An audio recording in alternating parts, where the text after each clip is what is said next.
Deus, ele quer que nós possamos ver toda essa problemática. Deus quer que nós possamos verificar de que todos esses mitos que aqui estão representados, eles possam ser resolvidos para que nós possamos ter um casamento feliz.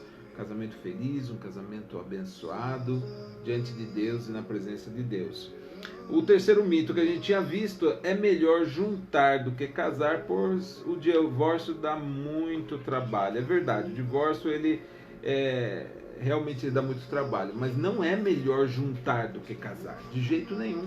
Deus ele projetou o casamento e as pessoas que querem estar unidas uma a outra, ela deve de estar, ela deve de se casar, ela deve casar, ela deve querer casar, ela deve buscar o casamento, né? A frase que eu uso é amasia, mancebia, juntamento, concubinato fazem parte de um mito que parece, mas não é o plano original chamado casamento. Então, ajuntamento, concubinato não é casamento. Não é casamento. Tenta conectar aqui, ó, ver se dá certo. Põe até o fundo, talvez vai dar certo. Então, veja bem, esse mito ignora que a separação e o divórcio são como dois gatos siameses. E é uma verdade, né? Ou seja, a separação e divórcio, eles são... É tudo igual, ou seja, a pessoa que vai largar, ela vai largar, né? Se isso se chama separação, se chama divórcio, igual o relacionamento está desfeito. Então, na verdade, isso não interfere, dá trabalho do mesmo jeito. Ali acaba reconhecendo que pessoas, depois dos meses, a relação estável, ela tem o mesmo peso jurídico do que um casamento e vai dar problemas. Às vezes tem filhos, tem bens para partilhar, tudo isso daí a lei contempla. Então, é uma ilusão e é um mito. Isso só faz a pessoa sofrer, faz a pessoa sentir-se diminuída, frustrada. Então é um mito. Hoje nós vamos então começar aqui dando sequência no quarto mito. Nós tínhamos dito esses três na semana passada. Procura a live da semana passada, você vai ver, vai ser bem interessante para você. Passei 1 hora falando disso. Hoje o quarto mito, a pessoa vai mudar para melhor depois do casamento. Mas é um mito? Olha só, a frase de efeito. Crer no mito que os defeitos de uma pessoa desaparecerão depois do casamento é contraproducente, um passaporte para o fracasso. É um mito. Porque os defeitos da pessoa não vão desaparecer depois do casamento. Depois que casar, ela vai melhorar. Quem disse que vai melhorar? Trocando em miúdos. Conheça bem a pessoa antes de casar, porque depois não adianta chorar. Essa é uma verdade, uma proposição aí, olha. Na verdade existe uma dicotomia, né? Esse, no caso, que é o mito de que a pessoa vai mudar para melhor depois do casamento, isso fala de particularidades, isso fala de características, isso fala de defeitos, fala da personalidade da pessoa e fala do temperamento da pessoa. Todas essas 5 coisas não tendem a melhorar depois do casamento, tendem a piorar, tendem a maximizar, a aumentar, potencializar depois do casamento. A pessoa ela deve mudar antes do casamento, porque depois isso tende a agravar-se. Se a pessoa era ríspido, tende a ser mais... Porque cada vez que você fica mais velho, você toma tudo aquilo lá como um hábito, aquilo se transforma num hábito da sua vida e para tirar é complicado. Aí você acaba agrandando mais aquilo, você acaba aumentando mais aquilo. Pessoa que é irada antes do casamento, depois do casamento tende a ser mais irada. Pessoa que é bruta tende a ser mais bruta. Pessoa que tende a ser violenta, então, tende a ser mais violento no casamento. Porque depois do casamento a pessoa, não sei, ela tem um pensamento de que aquela outra pessoa é propriedade dela, e usa mal o princípio de Deus, né? Dizendo, não, casamento até que a morte o separe, então até que a morte o separe você tem que me aguentar. Às vezes o camarada, né, bate na mulher, agride a mulher, ameaça a mulher. Muitas pessoas não se separam, não se divorciam porque temem pela própria vida, porque são ameaçadas inclusive de morte. Ah, mas pastor, por que essa pessoa se envolveu com essa outra, né? se envolveu porque quis, obviamente. Mas muitas vezes a pessoa tinha boas intenções. Muitas vezes a pessoa cria nesse mito, vai mudar para melhor, né? Não muda para melhor. Os erros tendem a potencializar-se. Tendem a potencializar-se. Proponha para a pessoa, olha, você vai mudar? Muda agora. Por exemplo, né? Eu tenho uma filha. Daí, a minha filha apresenta um camarada. Aí eles começam a namorar, ou noivar, não sei. De repente, ela fala, pai, o fulano me deu um tapa. Meu, se falar isso pra mim, eu falo, olha, espera aí que eu vou lá conversar com ele. Eu, como homem, como pai, vou lá conversar com o rapaz. E vai se arrepender de ter encostado a mão na minha filha. E imediatamente esse relacionamento já está desfeito. Já está desfeito. Por quê? Porque se tocou nela antes. Depois o que não fará? Tende a maximizar-se. Tudo isso daí. Então, você vai mudar? Muda agora. Ah, ele é meio bruto, ela é meio bruta, não tem boas maneiras, não tem etiqueta. Vai aprender etiqueta? Aprende etiqueta agora. Vai aprender a falar corretamente? É agora. Vai parar com um mau hábito? É agora. Se tem um vício, então, é agora. Vai parar com um mau costume? Pare agora. Vai parar com uma ignorância de conhecimento, de prática? Pare agora. Vai estudar, vai se informar, que estejamos nós no mesmo nível, na mesma altura ou próximos, né? Vai aprender higiene, asseio pessoal, meu Deus, né? Agora, porque depois, se não gosta de tomar banho antes do casamento, depois do casamento é que não vai querer tomar banho mesmo. Então tem que mudar, educação, conduta, o temperamento, o trato. Ai, que ele é meio esquentadinho. Meu, se ele é esquentadinho antes do casamento, depois do casamento, vai virar um bicho. Então, na verdade, depois que casa a pessoa vai dizer, não, olha, você me conheceu dessa maneira, eu sou assim, eu não vou mudar, eu sempre fui assim, você que não notou. Então, ou seja, tem essa conversa, né? E aí a pessoa sofre. Quantas pessoas sofrem? Quantas mulheres falam mal do seu marido porque é um bruto, porque é um mal educado, porque não tem etiqueta, porque tem um maltrato? Tudo isso daí. Por que não viu antes? Se vai mudar? Muda antes. Essa é a dinâmica. Porque depois a pessoa agrava. A pessoa, durante e sem contar um fato interessante. Durante o namoro, o noivado, as pessoas se esforçam por dar uma boa impressão. Elas se esforçam por agradar, por esconder defeitos, por esconder manias, por esconder costumes e práticas que virão à tona no casamento. E aí a pessoa vai dizer, o cônjuge vai dizer, ela mudou muito depois que nos casamos, parece outra pessoa, não era assim. É porque estava fazendo teatro antes, porque estava representando antes, porque estava trabalhando na melhor versão de si mesmo para agradar o outro, para conseguir o que queria, casar. Depois, agora aguente. Em culturas mais tradicionais, que levam o até que a morte nos separe ao pé da letra, isso daí acaba se tornando numa cárcere para a pessoa. Se acaba transformando num cárcere. E a pessoa não tem como se livrar daquilo. Outros têm medo, outros têm questão familiar, questão de tradição, questão de conservadorismo, etc. Um monte de coisa entra aí. É complicado isso daí. Por isso, antes de se casar, você pode dizer não. Você pode esperar mais um pouco, você pode... Tem que provar a pessoa, tem que provar o caráter da pessoa. Ninguém é obrigado a casar com a pessoa tudo torta. Não, você pode esperar aquela pessoa ideal para você. Aquela pessoa que, para uma mulher, o homem seja um cavalheiro, seja uma pessoa bem educada, seja uma pessoa temperante, uma pessoa paciente, uma pessoa carinhosa, amorosa, uma pessoa dedicada, uma pessoa séria, honesta, manso, humilde. Enfim, a lista aqui é grande. E é para isso que serve o período que antecede o casamento. Uma amizade especial, que é o que eu defendo, namoro não existe na Bíblia. Não está escrito na Bíblia. O que as pessoas fazem, elas fazem por sua conta.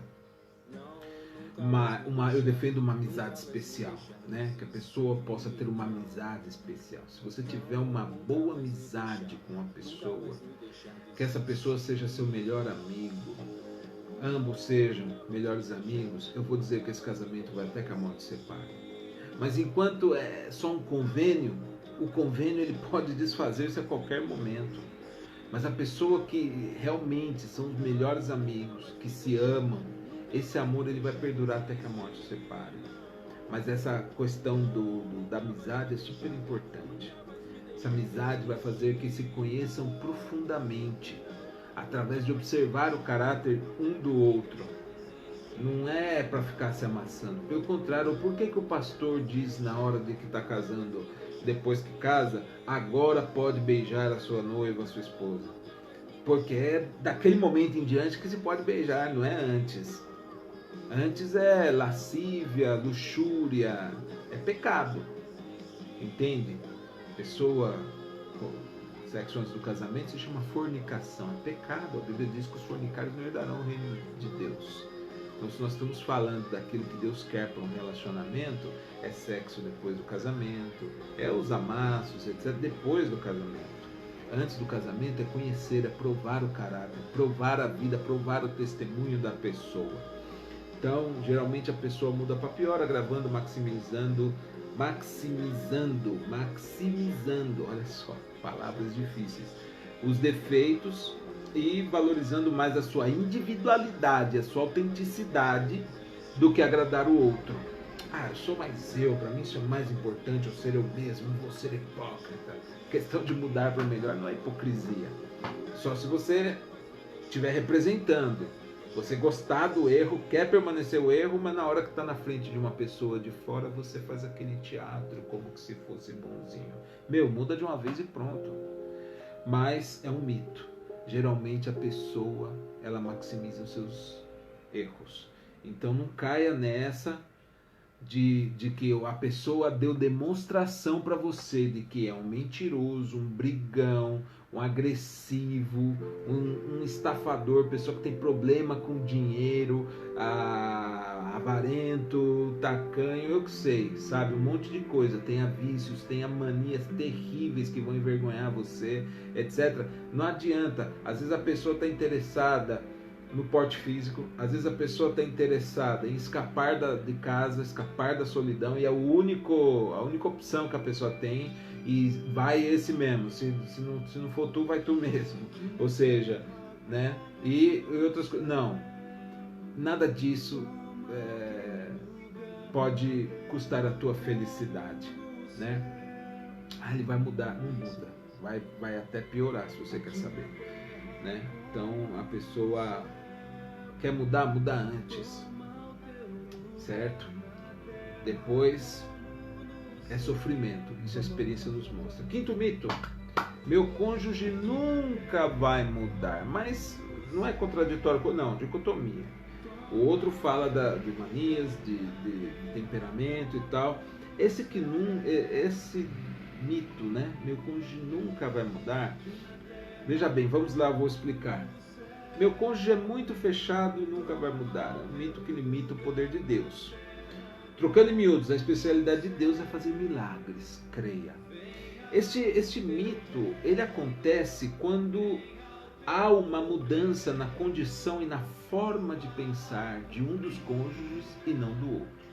Eles se casaram, os dois, muitas vezes, sendo, linguajar evangélico aqui, sendo pessoas do mundo. Certo? Os dois eram pessoas do mundo, os dois pensavam iguais, beber é legal, é bom, falar palavrão é legal, é bom, viver na fornicação é bom, estar concubinado é bom, e todos os pecados, né? Aquele pensamento. Mas de repente um dos dois se converte ao Evangelho. Um dos dois ouve o Evangelho e muda.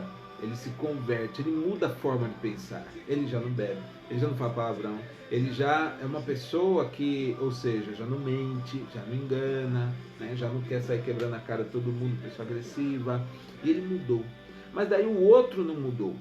O outro continua pensando da mesma forma. O outro continua sendo ímpio, mundano. E daí este que mudou, ao ver que o outro não o acompanhou, e ainda diz, olha, eu amo você, me casei com você, não com a tua religião, nem chama de religião. Então você pode ser livre, siga aí a tua religião, mas eu não vou, eu não gosto disso, eu não acredito nisso. Aí a pessoa que se converteu acaba criando esse mito, esse meu cônjuge nunca vai mudar. E isso não é verdade, isso limita o poder de Deus. Já vi qualquer quantidade de casais que um se converteu primeiro e o outro, ainda que tardou anos, igualmente acabou se convertendo, porque o seu cônjuge convertido estava sempre orando por ele, estava sempre crendo em Deus e no milagre de Deus para convertê-lo. Olha que lindo. Então isso é uma mudança na condição e na forma de pensar de um e não do outro. E esse outro acaba, esse um acaba dizendo, né? Meu cônjuge nunca vai mudar. Então, eu quero ler um texto da Bíblia para vocês, que diz aqui em 1 Coríntios 7, 12 ao 16, diz assim, olha, aos mais digo eu, não o Senhor, se algum irmão tem mulher incrédula e esta consente em morar com ele, não a abandone. E a mulher que tem o marido incrédulo e este consente em viver com ela, não deixe o marido. Porque o marido incrédulo é santificado no convívio da esposa, e a esposa incrédula é santificada no convívio do marido crente. De outra sorte, os vossos filhos seriam impuros, porém agora são santos. Olha só o que o apóstolo diz. Mas se o descrente quiser apartar-se, que se aparte. Em tais casos não fica sujeito à servidão, nem o irmão, nem a irmã. Deus os tem chamado à paz. Pois como sabes, ó mulher, se salvarás o teu marido? Ou como sabes, ó marido, se salvarás tua mulher?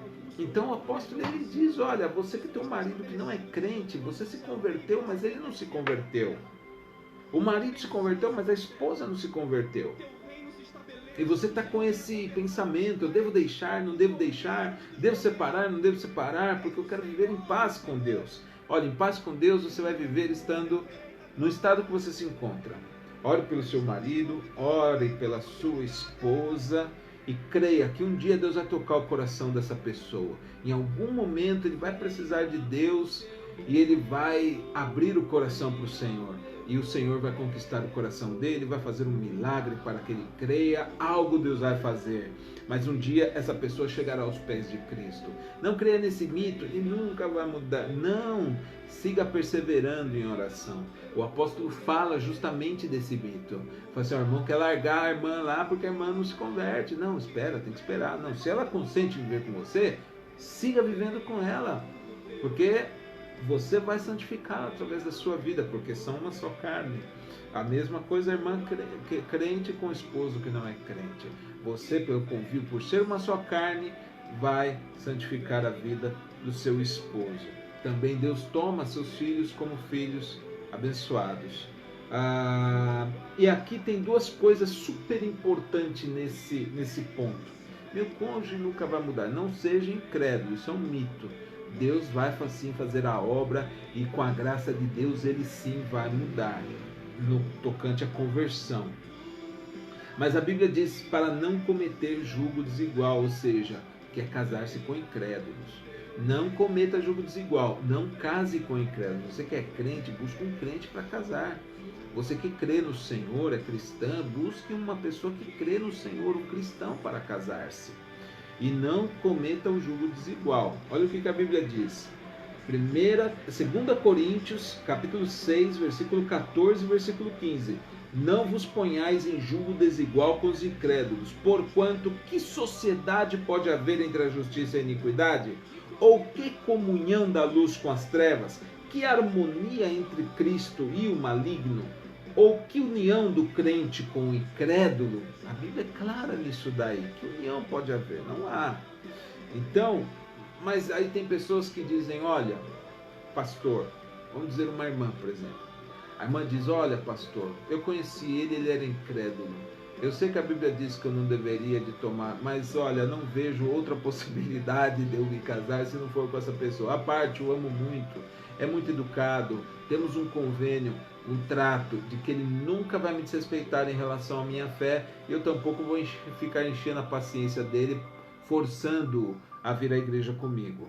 Então, eu me casei. Mas resulta que agora, já abaixado toda a bola dos hormônios, né? Os hormônios já se colocaram em seu devido lugar,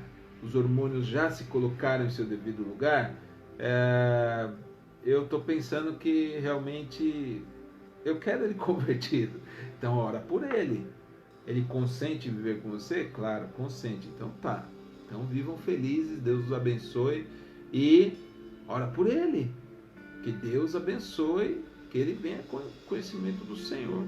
E a segunda coisa que fala aqui, nesse outro texto que eu li anteriormente, 1 Coríntios 7, do 12 ao 16, é que os cristãos eles são exortados a não abandonar um cônjuge incrédulo no caso de que, estando já casados, um dos dois se converta e o outro não. A Bíblia, ela aposta.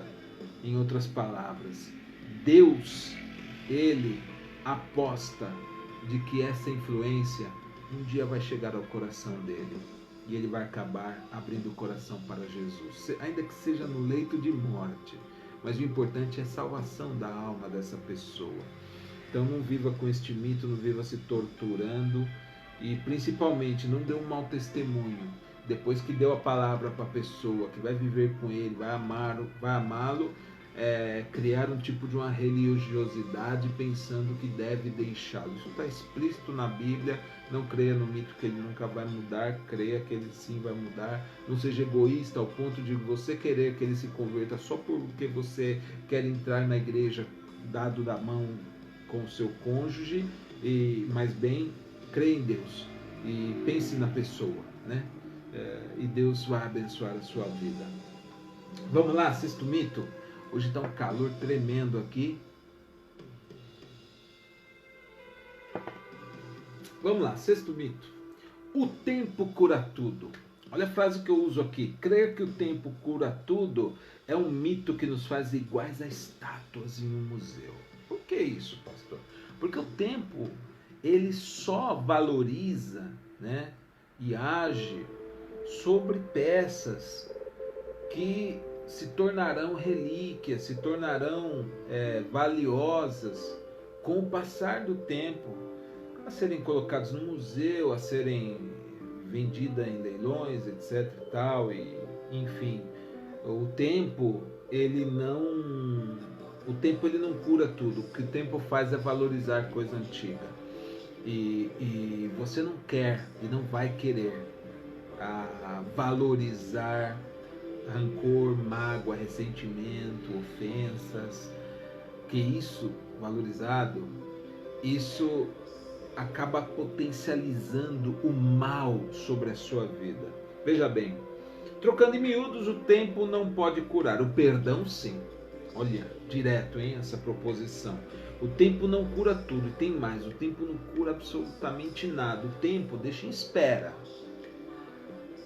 O que? As situações mal resolvidas, que produzirão morte, produzirão tormento, a pessoa vive atormentada por falta de perdão traz tormento à vida da pessoa, falta de paz, a pessoa que não perdoa, ela não tem paz, ela vive uma vida hipócrita, diante das pessoas se faz de forte dizendo que está tudo bem, mas se ela tem falta de perdão no coração dela, ela vive falta de paz, tem falta de paz. Então, ou seja, isso um dia vai vir à tona, isso um dia vai sair à luz e vai cobrar a sua fatura. Então, uma das causas de maior infelicidade no casamento é a falta de perdão. As pessoas pensam que isso é opcional. Não preciso perdoar. Eu posso deixar quieto, né? O tempo há de curar. O tempo não vai curar. Essa mágoa aí no teu coração vai seguir até o dia da sua morte. Esse rancor que você tem no coração vai acompanhar você até a tumba e vai te impedir de entrar no céu. Esse ressentimento vai trazer sofrimento constante à sua vida. Por que, pastor, vai me impedir de ir para o céu? Tem um versículo na Bíblia ali, Mateus 11, 23, 24, 25. Jesus diz o seguinte: quando estiver orando, se tem alguma coisa contra alguém, você perdoa, para que vosso Pai perdoe a você os seus pecados. Porque se você não perdoar aquela pessoa que lhe fez o mal, que lhe deve, que lhe ofendeu, tampouco Deus, nosso Pai, poderá perdoar você e seus pecados e suas ofensas. O perdão na Bíblia não é uma opção. Perdão na Bíblia não é se você quer ou não quer. Perdão na Bíblia é uma obrigação, é um mandamento. E sua desobediência conduz ao inferno. Por quê? Porque se você não perdoa a pessoa, Deus não te perdoa. Se Deus não te perdoa, você está com seus pecados. Seus pecados vão te arrastar até o inferno. Pronto. Endgame. Fim do jogo. Né? Eu não quero isso para minha vida. E você tampouco deve te querer. O resultado daquelas pessoas que pensam, né, que o perdão é opcional, que o tempo um dia vai curar, é o esfriamento do amor pela amargura. Tanta amargura acaba esfriando o amor no seu coração. Você fica ressabiado com as outras pessoas, você já vai relacionar-se com as pessoas com o pensamento de que as pessoas vão ferir você, o seu coração. Porque você não consegue perdoar, por exemplo, o teu cônjuge. Se você não perdoar o teu cônjuge, você não vai conseguir se relacionar com qualidade com as pessoas. E aí vai ser ruim a situação. Você vai ter um esfriamento do seu amor por essa amargura, por esse rancor, por esse sentimento. E as mágoas acumuladas dentro do seu coração, porque um dia você foi ferido pelo seu cônjuge. Olha que tremendo isso aqui. É inevitável que venham as ofensas. Inevitável. E essas ofensas, elas sempre virão das pessoas próximas a você. Sabe aquele seu amigo de infância que você não vê mais há uns 30 anos? E que desde que vocês se separaram quando eram crianças, que você mudou do bairro que você vivia e foi para outro bairro, nunca mais você vê essa pessoa?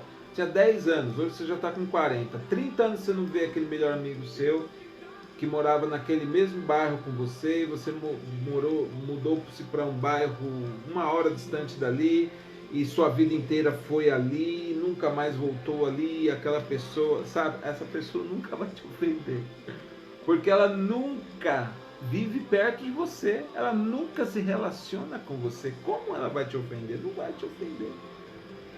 Aquela pessoa, aquele parente que você só vê no dia de Natal, que vai cumprimentar você na tua casa, e o ano inteiro vocês não se falam, vida corrida, esse familiar praticamente nunca ele vai te ofender.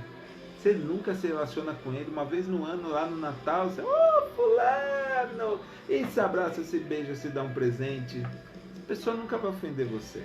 Agora, o teu cônjuge, mulher, o teu marido, homem, a tua esposa, que vive todos os dias com você, que se esbarra com você todos os dias, que todos os dias se falam, todos os dias convivem, se falam bastante. A Bíblia diz que no muito falar não falta transgressão. Então a gente se fala bastante, no nosso muito falar não vai faltar uma palavra que lhe caia mal a outra pessoa, e palavra da outra pessoa que lhe caia mal a você, e produza com isso ofensa. Num dia se ofendeu com tal palavra, no outro dia se ofendeu com tal atitude, no outro dia se ofendeu com aquilo que não lhe correspondeu, em palavra, em atitude, um pedido que não foi correspondido, uma expectativa que não foi correspondida, principalmente a mulher, né? Ah, você não se lembrou de fazer tal coisa? Ai, mas como que eu podia me lembrar? Ah, você devia saber, eu adivinho. Você casou com, né, eu costumo falar, né, entre cristãos, você se casou com um evangélico, não com um bruxo, né, que tem bola de cristal, eu tenho que saber das coisas. Não, a gente não sabe. Se não se falar, não se sabe. E ainda assim, falando, às vezes, esquece. E é ofensa. Ofensa, ofensa, ofensa. Você tem que ter um hábito de perdoar isso daí. Marido e mulher às vezes chegam e levantam assunto de 30 anos atrás. Porque há 30 anos atrás você não me deu uma flor. Há 30 anos atrás você deu para sua mãe uma flor, mas para mim você não deu uma flor. Há 30 anos atrás você me chamou disso. Você me falou aquilo. Meu, coisa que nunca perdoou-se. Coisa que se guardou e criou-se um ressentimento. O que é ressentimento? É ressentir. Sentir de novo. Ressentir. Sentir de novo. E você vai, aí você lembra, passa como um filme na tua cabeça, né? Ele veio e ele me olhou feio e franziu assim as espanhol cerras, português sobrancelhas, e franziu assim a sobrancelha e me disse: por que você é isso, isso e aquilo? Eu nunca me esqueci dessa palavra. 30 anos e não perdoou. E cada vez que lembra, ai, ele me falou isso, ai que raiva. Ai, que ele me falou isso aqui. E ficar sentindo, e sentindo, e ressentindo, e ressentindo, e ressentindo, e sentindo de novo. 30 anos, a mesma amargura, remoendo, remoendo, ressentimento, sentindo uma e outra vez, aquilo não passa. Nós até que vivemos bem, mas tem umas coisinhas nele aí que eu vou dizer, ó. E essas coisinhas de quando é? De 30 anos atrás. Coisa às vezes que não foi resolvido. E coisa que nunca nem será resolvido. Tem que perdoar sem resolver mesmo. Tem que perdoar. Às vezes a pessoa nunca vai perder aquele hábito. Às vezes a pessoa... E é onde você cai naquela encruzilhada. Abandona a pessoa porque ele não vai mudar nesse aspecto. Ou perdoa a pessoa e ama a pessoa com esse aspecto mesmo.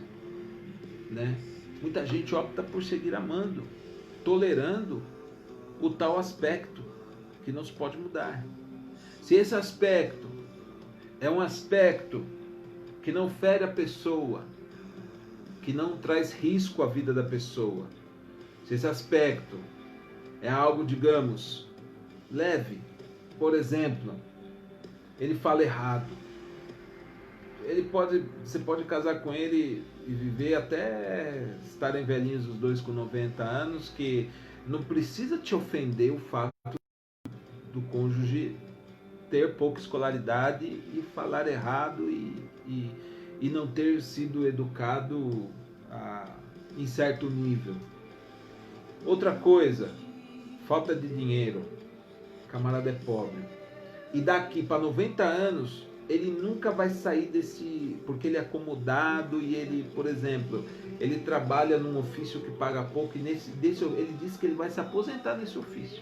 E nós nunca vamos ter um nível superior de economia, pelo menos não tem previsão para isso, porque ele disse que não vai fazer nada por sair dessa posição. E ele às vezes é o principal contribuinte da casa, né? O mantenedor da casa. Então a pessoa, ou ama a pessoa sendo daquele nível, né? Daquela condição financeira limitante, e segue até para sempre, ou então o amor é isso, é você aceitar e relevar certas coisas que não vão trazer risco à sua vida. Agressão, na primeira tem que denunciar. Pode até dar oportunidade de se perdoar, de se continuar vivendo mediante o perdão, mas primeiro com a denúncia, primeiro com intervenção de autoridades para se resguardar a integridade física da pessoa. Outras pessoas já dizem, não, encostou a mão em mim, é a primeira e última e nunca mais, eu largo e pronto. A pessoa tem a sua liberdade, ninguém é obrigado a ficar com a vida em risco com outra pessoa que não se controla e manifesta dessa maneira a sua ira. Que hoje foi um tapa, amanhã pode ser um disparo. Hoje foi um tapa, amanhã pode ser uma facada. Hoje pode ser um tapa, amanhã pode ser um enforcamento. E um empurrão que a pessoa cai, bate a cabeça e morre. Tem pessoa desquiciada. Então, por isso que eu falo, a pessoa tem que conhecer a outra antes do casamento. antes do casamento, para saber com quem se está casando, certo? Isso é muito importante. A Bíblia fala que Deus, ele cita na Bíblia o mar do esquecimento, mas para que ele serve? Para enterrar os nossos pecados mediante o perdão do sangue de Cristo, não mediante o tempo. Mar do esquecimento não é para você deixar ali coisas não perdoadas. Não, o mar do esquecimento, ele é para pecados perdoados. Deus diz que uma vez que você confessa seus pecados a Ele e pede perdão, Ele te perdoa e esses pecados tira de você jogando num mar do esquecimento. Não tem nada a ver com você não perdoar e pensar que o tempo vai trazer um mar de esquecimento. Nada que ver com isso. Então, na verdade, hoje eu quero concluir aqui com este último mito, o mito da mentira que protege. A mentira que protege. Olha só a frase. A crença que uma mentira pode proteger é um mito que impede a Deus de guardá-lo pela verdade. Deus vai te guardar pela verdade. E a mentira vai impedir que Deus te guarde, porque não há verdade nisso. Você vai estar exposto ao que a mentira pode lhe trazer. E a mentira pode até cobrar a sua vida, se você quer saber. Mentira é perigosíssima. A mentira que protege um mito, só a verdade pode libertar. Ou trocando em miúdos, a mentira é um dos maiores inimigos que podem destruir um casamento, assim na lata. Tem casais que têm grandes problemas ao esconder coisas que eles pensam que essas coisas vão acabar com o seu casamento se saírem à tona. E eles usam a mentira para esconder essas coisas que eles acham que, se vier à luz, podem acabar com o seu casamento. A Bíblia diz que o pecado sempre alcança a pessoa e vai trazer estragos. Aquilo que você quer ocultar, aquilo virá à tona de um jeito ou de outro. E vai trazer mais estrago porque você fez e ocultou do que se tivesse feito e tivesse confessado. A confissão dos seus pecados, ela abre uma porta para o perdão na sua vida. Se o cônjuge não te perdoar, que pena, mas Deus certamente vai te perdoar, porque você confessou o seu pecado. Mas o pecado ele tem que ser confessado. Aquilo que você fez de errado tem que ser confessado, tem que ser jogo aberto. Então, a solução é um relacionamento franco, sincero, verdadeiro, acima de tudo. Quando eu conheci a minha esposa, nós conversávamos muito. Ela foi para a África ser missionária. Eu me enviava toda segunda-feira, ia no bar comer, almoçar. Eu levava um bloco de notas, tamanho ofício, e com a minha caneta eu escrevia frente e verso. 6 folhas. 6 folhas frente e verso são 12 páginas. Ali eu escrevia tudo. Situações inusitadas. Um dia, vindo a casar-nos, você me ocultará algo? Ela disse, olha, eu sou uma pessoa verdadeira, franca, sincera. Se eu fizesse qualquer bobagem que fosse, qualquer coisa que fosse, você ia ser o primeiro em saber. Se tal coisa fosse contra você, eu ia pedir perdão e a gente ia conversar sobre a forma de remediar isso daí. Mas mentir jamais, mentir nunca. Eu pus lá, positivo. Um ponto a favor dessa pessoa. Eu quero uma pessoa assim, que nunca minta para mim. Mas daí hoje os jovenzinhos se relacionam e um mente para o outro, é um festival de mentiras. Aí quando casa, é mentira de casado. E mentira de casado traz adultério. Mentira de casado traz estafa financeira, engano financeiro. Sabe aquelas histórias? Meu pai foi de casa e antes ele vendeu a casa escondido da minha mãe, pegou o dinheiro, foi embora com uma outra, 10 anos mais jovem, ou de mesma idade, mas uma outra que ele gostava, uma amante, etc. e nos deixou na miséria, sem casa. Minha mãe fez das tripas coração para meter a gente num quartinho ali, trabalhar e trazer o sustento suado. Nós passamos muita dificuldade. Sabe essas histórias? Existe aos montes.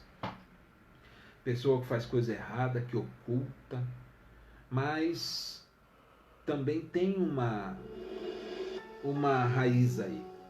A pessoa já se casou com a outra sabendo que a outra tinha problema de honestidade, né?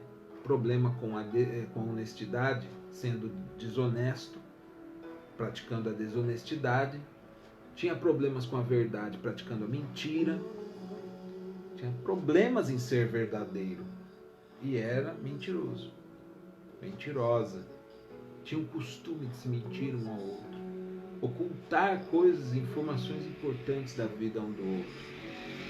Tem gente que mente até na idade. A pessoa tem 30, quantos anos você tem? 25. Às vezes a outra, quando vai recoletar os documentos para dar entrada no cartório para se casar, é que se dá conta que a outra já pensou, que absurdo. E na verdade ambos devem crer e valer-se da verdade que liberta, a verdade que conduz ao perdão de Deus. Só a verdade conduz ao perdão de Deus. Essa é a verdade. Eu errei, não deveria, mas errei. Essa é a verdade. Eu briguei lá, por causa da minha briga, eu fui mandado embora do trabalho, agora eu não tenho mais trabalho. Vai chorar, vai se decepcionar, mas vai ter que haver um perdão, né? Pessoa, não, vamos superar isso.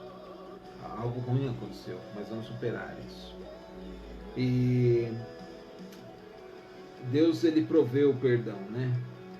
João 8,44: Vós sois do diabo, que é vosso pai, quereis satisfazer-lhe os desejos. Ele foi homicida desde o princípio e jamais se firmou na verdade, porque nele não há verdade. Quando ele profere mentira, fala do que lhe é próprio, porque é mentiroso e pai da mentira.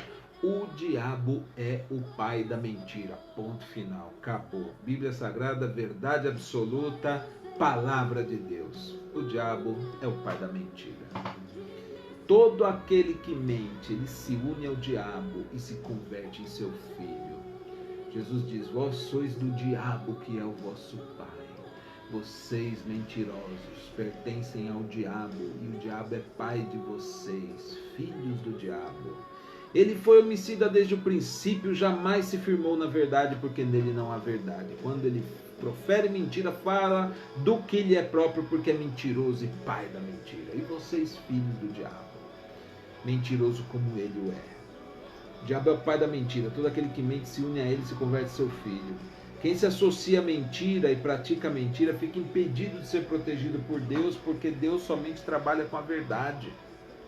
Deus somente trabalha com a verdade. Pessoa que mente está vivendo por conta própria. A qualquer momento cai, quebra a cara, não se levanta mais e ainda põe a culpa em Deus, hein? Não, Deus não pode abençoar a mentira.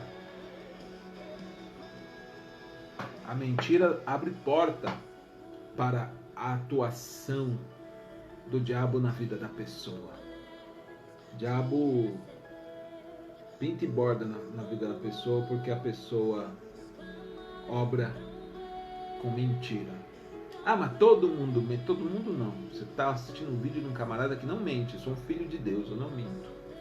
A mentira amarra a vida da pessoa, escraviza a vida da pessoa, mas Jesus veio para libertá-la através da verdade. Jesus te ama.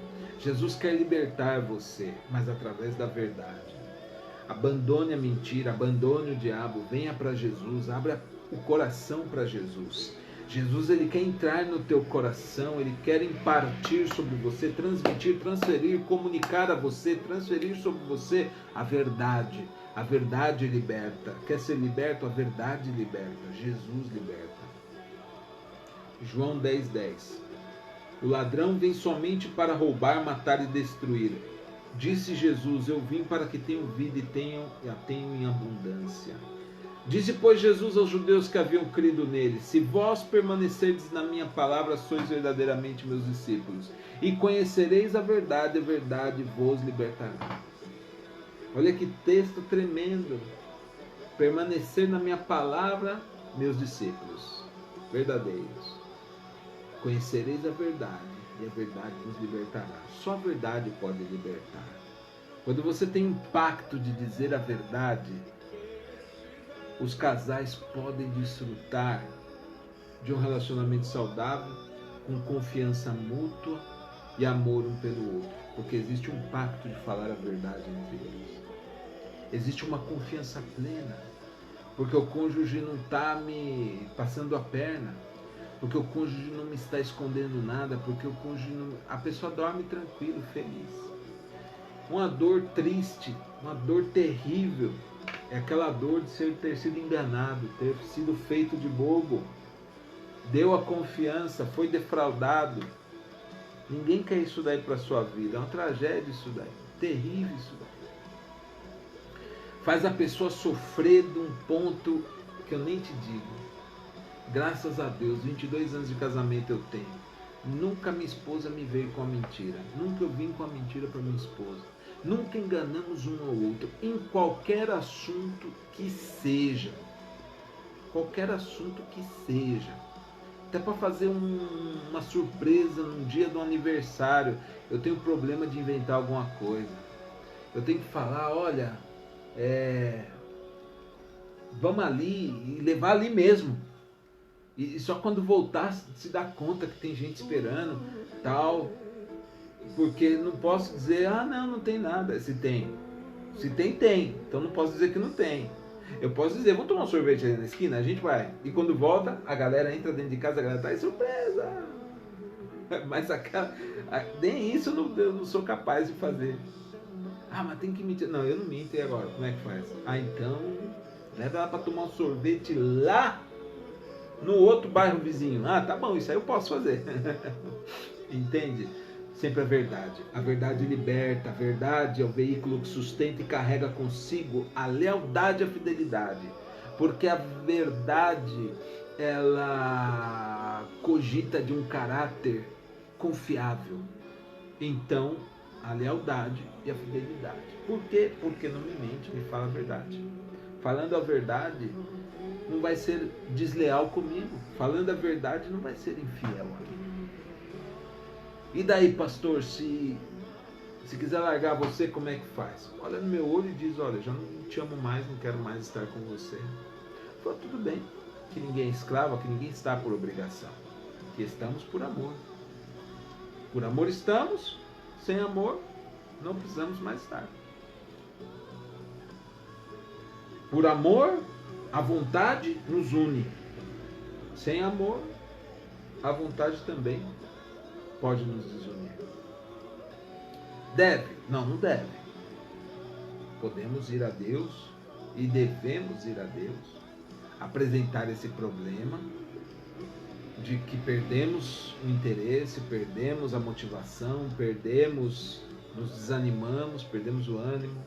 Senhor, restaura em nós isto.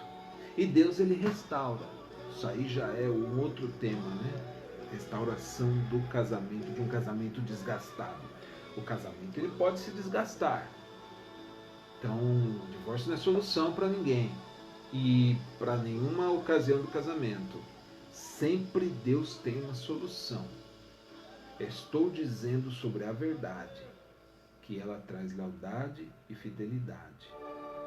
E que se uma pessoa quiser se apartar, não precisa nem mentir para isso, só dizer a verdade. Eu não quero mais estar com você, estou indo embora. Pronto, acabou. Mas Deus também, Ele restaura, tá bom? Qualquer que seja o problema. Então tá bom. Todas as virtudes e traços do caráter andam juntos. Verdade, tá? Base da verdade. Olha, eu quero estar terminando esta live. Antes eu quero orar por você, dar oportunidade, se você não aceitou Jesus ainda no seu coração, você abriu o coração para Jesus. A Bíblia diz que Deus de uma tal maneira amou ao mundo que deu seu único Filho Jesus Cristo, para que todo aquele que creia nele não se perca, mas tenha a vida eterna. A Bíblia diz que Deus não mandou Jesus, o seu Filho, para condenar o mundo, senão para que o mundo fosse salvo por ele. Todo aquele que nele crê terá a vida eterna. E se você um dia foi cristão, mas abandonou os caminhos do Senhor e hoje quer voltar para Deus, hoje é um bom dia para você se reconciliar com o Senhor. Se você nunca recebeu Jesus e quer receber agora, ou se você já foi cristão, abandonou e quer voltar e quer se reconciliar, repita comigo essa oração. Diga: Senhor Deus, eu reconheço que sou um pecador e que o meu pecado me separa de Ti. Hoje, voluntariamente, eu venho a Ti. Me arrependo dos meus pecados. peço perdão e recebo a Jesus Cristo como meu Senhor e meu Salvador. Renuncio todo pacto com o diabo, com o mundo, com o pecado e comigo mesmo. E nesse momento, eu declaro que creio em Ti, que Deus o ressuscitou dentre os mortos, que és o Filho de Deus, que se eu morresse hoje, eu estarei nos seus braços. Em nome de Jesus. Amém. Eu vou orar pela sua vida. E, Pai, em nome de Jesus, eu declaro sobre essa vida que está me assistindo, esse jovem, essa pessoa que está me assistindo, eu declaro a Tua bênção sobre ele, sobre ela, ó Deus. O Senhor venha trazer restauração, venha escrever o nome deles no livro da vida, dar-lhes salvação e vida eterna. Abençoe sua vida, ó Deus. Eu declaro, Senhor, que é chegado um novo tempo na vida dessa pessoa. Declaro, Senhor, bênção do Senhor sobre a sua vida, que esteja afirmado na tua presença e que o Senhor conduza a vida dessa pessoa, a bênção, a prosperidade, ao êxito e a salvação eterna de sua alma. Em nome do Senhor Jesus Cristo. Agora também eu rompo toda a enfermidade que esteja sobre essa pessoa e declaro a cura do Senhor.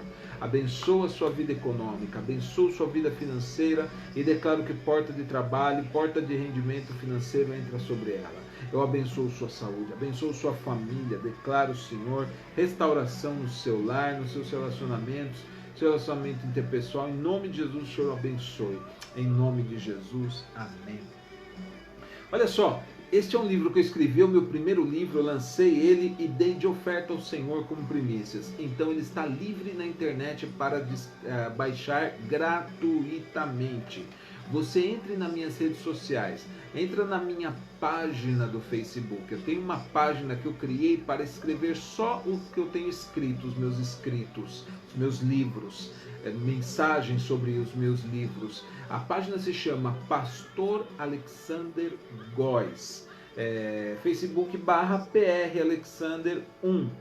Alexander é com X e S. PR Alexander 1. Aí está, Pastor Alexander Góes. Tem o meu perfil no Facebook, que é Alexander Góes, e tem também a minha página no YouTube, Alexander Góes. Alexander Góes. E no Instagram é @PR Alexander, Alexander com X e S, @PR Alexander, tá? Minha página no Instagram. Aí na minha bio do Instagram tem o Linktree. E você clicando aí, tá, Mitos do Casamento, você clica aí, vai abrir uma página para você preencher nome, telefone, e-mail, e você enviando, aparece o link para ver o livro. O livro vai estar diante de você, é só clicar nos 3 pontinhos de cima e no menu ali escolher download e baixe para o seu celular. É um e-book, tem 117 páginas. Uma bênção. Vai abençoar a sua vida, vai trazer ensinamentos poderosos para você, maravilhosos. Eu vou estar dando uma palhinha sobre o livro essas semanas aí. E é um livro para abençoar a vida dos jovens, a vida dos casados, para aprender mais sobre o casamento. Quanto mais você vai aprender, mais oportunidade de ter um casamento de êxito, de sucesso, você terá. E Deus tem essa bênção para você, Deus quer isso para a sua vida. Amanhã temos culto presencial aqui, nós somos Casa de Paz ainda não temos uma igreja aberta, a igreja aqui na nossa casa, Avenida Conceição 4448. Amanhã, domingo, 6 da tarde, o nosso culto da família. Vem estar conosco, Deus vai abençoar a sua vida. Fica com Deus, Deus te abençoe e até a próxima semana.